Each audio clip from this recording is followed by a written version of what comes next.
The Valorian Empire had ruled the Andromeda sector for 3,000 years. Their ships were legends, their weapons capable of cracking planets, and their arrogance was as infinite as the void itself. When the distress signal came from the human colony on Kepler 442b, the Empire's response was predictable: silence. Commander Akira stood on the bridge of the UHSF Indomitable, her dark eyes fixed on the tactical display. The holographic projection showed 17 Valorian dreadnoughts encircling the colony world, their crimson hulls gleaming like drops of blood against the stars. "They're ignoring our hails," Leon reported from the communication station. The young officer's hands moved across his console with practiced precision, though Akira could see the tension in his shoulders. "The Valorians are demanding complete surrender of the colony and all human territorial claims in this sector." Akira's jaw tightened. Humanity had been in space for barely 2 centuries. They were the newcomers, the primitives who had just learned to breach the light barrier. The Valorian Empire had dismissed them as insignificant insects, barely worth noticing. That was their first mistake.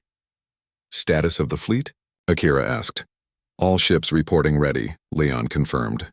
"The Defiant, Resolute, and Phoenix are holding position at the designated coordinates.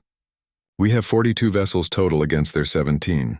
The tactical officer, a grizzled veteran named Chen, snorted. "Numbers don't mean much when each of their dreadnoughts outmasses 10 of our cruisers."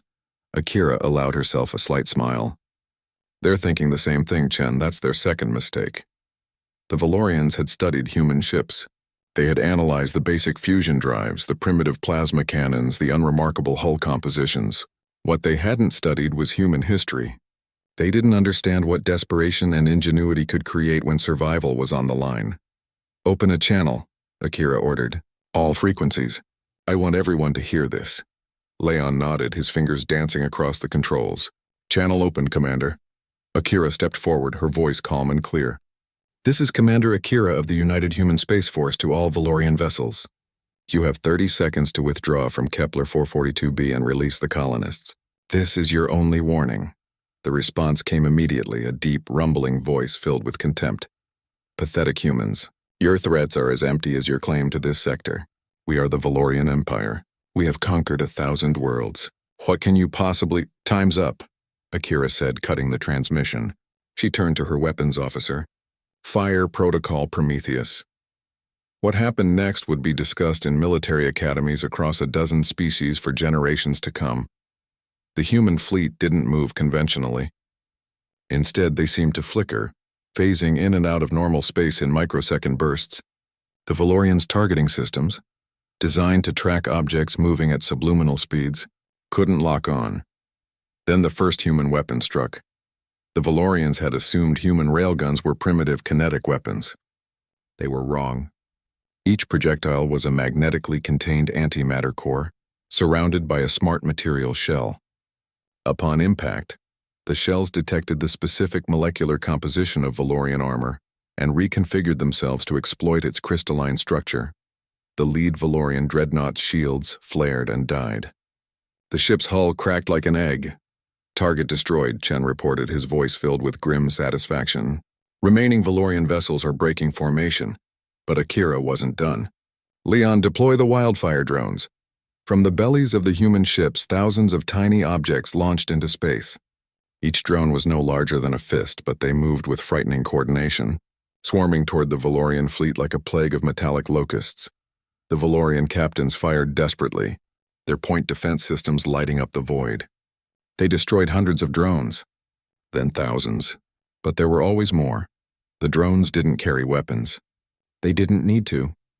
Each one attached itself to a Valorian hull and began broadcasting a specific electromagnetic frequency. Within seconds, the Valorians' computer systems began to crash, their AI cores overwhelmed by cascading failures.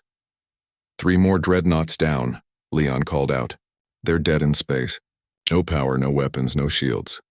The remaining Valorian ships attempted to retreat, their captains finally recognizing they were facing something beyond their comprehension. But human ships were faster, more maneuverable.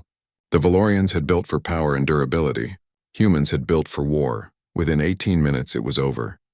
16 Valorian dreadnoughts were either destroyed or disabled. The 17th, commanded by the admiral who had threatened them, sat powerless in space. Akira opened the channel again. Admiral, this is Commander Akira. Your fleet is defeated. The colonists are under our protection. You will withdraw immediately and deliver a message to your empire. There was a long pause before the Valorian admiral responded, his voice stripped of its earlier arrogance. What are you? We're human, Akira said simply. We're the species that learned to split atoms before we learned to leave our own planet. We're the species that turned our own destructive tendencies into an art form, then pointed it outward at the stars. We didn't want this war, Admiral. But if you force us to fight, we'll show you what evolution in a gravity well with 1,000 competing nations teaches you. Leon was monitoring the Valorian communication networks. Commander, their high command is receiving the transmission. Multiple channels are lighting up across their territory. Good, Akira said. Let them see what happened here. Let them understand that humanity isn't prey. She turned to address her bridge crew, her voice carrying the weight of what they had just accomplished. We didn't come to space to conquer. We came to survive, to grow, to find our place among the stars. But we came prepared. We came ready to defend ourselves against anything the universe could throw at us. The Valorian flagship began limping away, its escort ships following. The human fleet held position, allowing them to retreat. Leon looked up from his station. They're leaving the system, Commander. All Valorian vessels are withdrawing. Akira nodded slowly, watching the enemy ships vanish into the distance. Send word to Earth Command. The colony is secure. And Leon? Yes, Commander? Make sure every species in the sector knows what happened here today. Humanity has arrived and we're not going anywhere. As the Indomitable turned toward Kepler 442b to render aid to the colonists, Akira allowed herself a moment of reflection. The Valorian Empire had learned an important lesson today. They had learned that the newest species in the galaxy, the primitives from a distant blue world, were perhaps the most dangerous of all. Because humanity had learned long ago, in the blood-soaked pages of their own history, that survival meant being willing to do whatever it took. And now they had brought that lesson to the stars. The Empire had been shocked. The galaxy would never be the same.